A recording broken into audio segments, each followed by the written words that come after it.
Hi, welcome back. This is my second installment to Life After 60 and Starting Over. It's funny, you talk to different people and at different stages of their life, and they're energized and excited about the prospect of starting over and rechanging their destiny. And I suppose for me, some days I feel kind of inspired and I feel okay and I think, sure, let's get going. And then other days, like yesterday, where I didn't get out of my pajamas till after 5 o'clock. I haven't done that in a very, very, very long time. I just couldn't do it. And today I thought, you can't spend another day feeling sorry for yourself. You've got to just get up and get going. And I thought I would go and take the dog for a good walk, but it's bucketing rain and I'm sitting here, it's June, in a turtleneck and sweater because it's so cold. And I went out and I just went and picked up the Post, and it was funny. Certain songs come on the radio and you feel like you're rocking along and it's really good. And another song comes on the radio and I have to actually pull over sometimes because I'm crying so hard. Funny how music can transport you to a different time or make you feel lighter or really happy, or if you hear the song that the two of you really liked, then of course that just kind of sets you off. So I'm pretty selective about what I listen to. I try to not listen to melancholy stuff at the moment. Try and find things that make you feel hopeful and moving forward. I think I told you last week I applied for a couple jobs. I don't think I got one of them for sure. I'd heard from somebody locally, they're interviewing and they haven't even contacted me, so that's a bit of a bust.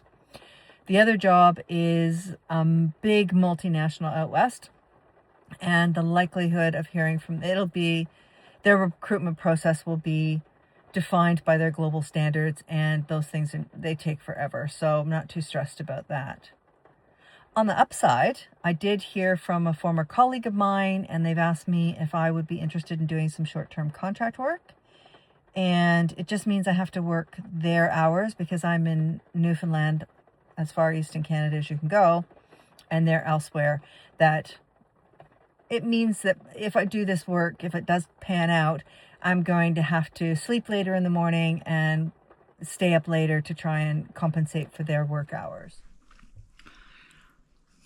So yeah, we were just talking about music and how that can kind of lift your spirits or make you feel down if you're listening to something that's melancholy or triggers a memory.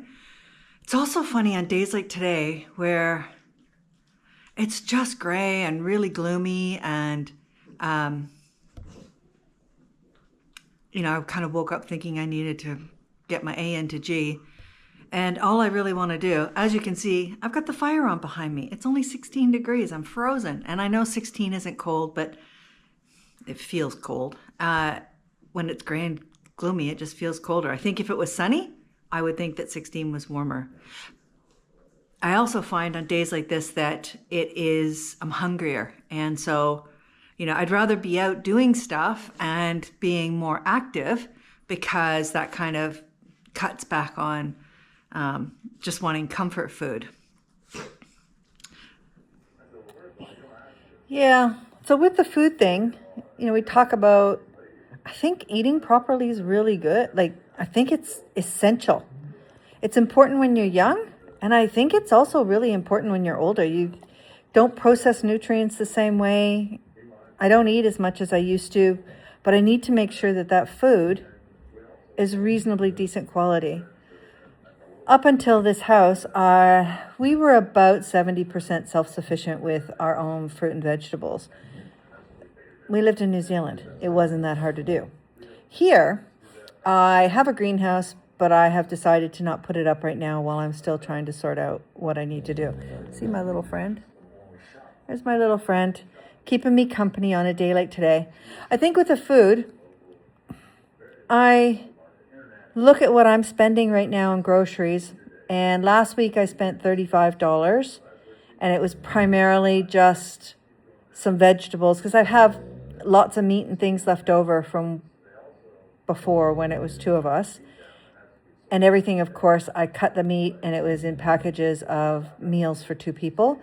So what I do is I cook it and then I refreeze the cooked meat into single portions so that it doesn't go to waste. But this week, I needed to get a few extra things. So, the obligatory toilet paper can never run out. Something about having survived COVID, you have to have an extra stash of toilet paper in your house. So there was sort of that and some of the laundry detergents and stuff. And I spent $98, I believe. And compare that to when it was two of us, I was spending $250 or more a week on groceries. Now, we don't eat out, and I still don't eat out very much.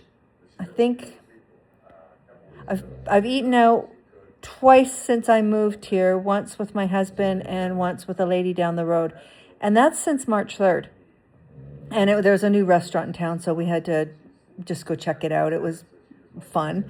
And she and I each ordered these ginormous meals. Neither one of us could finish, so we shared a little bit on each other's plate. That's one of the advantages of going out with a woman, to be honest. You can share off the plate. That drove my husband crazy. Don't touch my fries. So yeah, I think, you're looking at it today and you think, here's a plus. I'm not spending nearly as much on food as I was, and I still have lots. And the thing I've got to be careful of is because you go from a family where you're buying tons of stuff and teenagers eat everything to then you're a couple and you're still probably buying a little too much, but you can refreeze it and you've got lunches and things that you make out of it. To now you're a single and it's really hard to cook for one. I don't want to be throwing food out, particularly, I grew up in a family that survived the Second World War in the UK.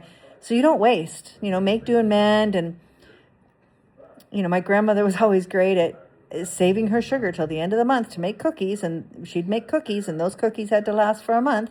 Of course, in Britain, they're not cookies, they're biscuits.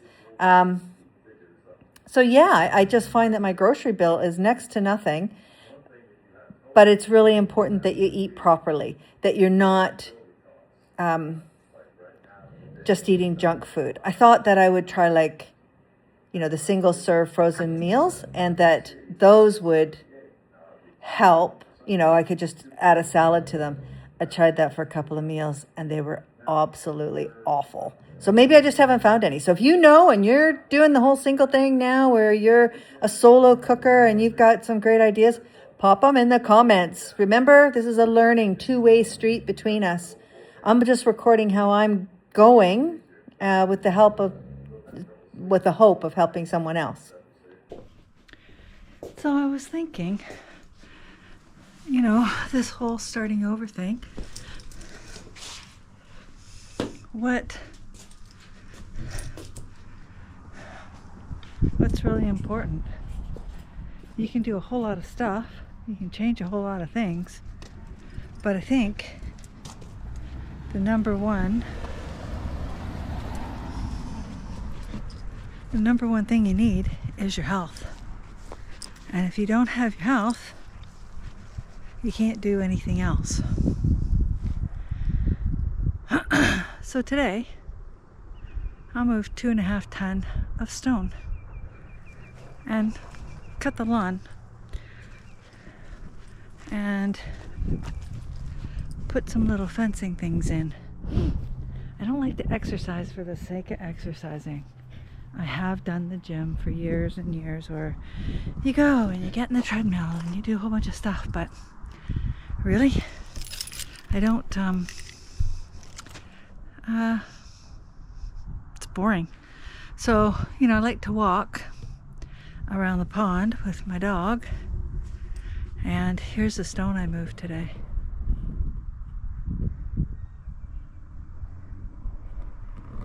It was 5 tons. I've got to move the rest of it to another spot. But well, we all will have those days that are slug mode days, like I had earlier this week, where I didn't get out of my jammies. And then there was the miserable rain, of course. You have really good days where you get a lot done and things start to look pretty. And just reseeded my lawn and filled it out. But then you look at that sunset, and I have a thing for twinkly lights everywhere, so you can see those. But you look at that sunset and the calm water, and you think you've been blessed to have another day, another chance of making a difference. And that's probably all anybody can ask for in a second chance, is just the chance to do it over. So if this resonates with you, please like and subscribe. Please give me comments. Don't forget the cooking tips. Have a good week, everybody.